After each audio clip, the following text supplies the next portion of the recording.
tayo ng groupies. So, kinakailangan ng dalawang members.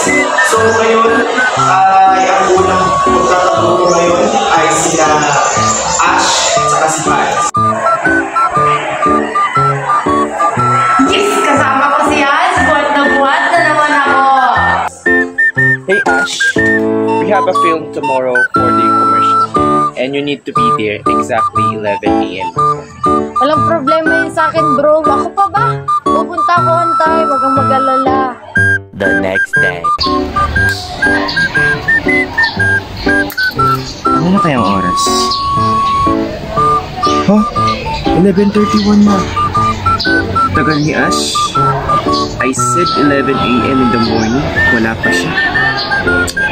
Ano kayang matatapos na ganito? Wala pa siya.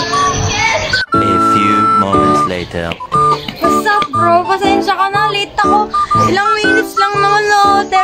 33 minutes lang. Okay na yun. Siyempre, Filipino time. 3 days later. Exactly 11 AM, magkakaroon tayo ng practice bukas. Kung hindi kayo makakarating on time, may parusa kayo sa akin. Ayaw ko ng Filipino time, ha? The next day. Sabi naman to, pre. Tagal naman ng leader mo. Dati pa ba yun? Bakit parang sabi niya, ayaw niya ng Filipino time na siya yung malilate? Pre, tagal neto. Anong oras kayo darating yung leader natin? Kanina pa yun, nag-aantay na tayo ilang minuto na wala pa siya. Ano ba yan, pre? Tagal naman ng leader natin. Anong klaseng leader naman yun? Sabi niya ayaw niya ng Filipino time. Tapos ngayon siya yung malilate. Diyos ko, 30 minutes na nakalipas. Wala pa siya. Guys, wala pa yung leader natin. Kanina pa ako naghihintay, oh. Yung juice ko, naubos ko na. Nakakainis naman, no?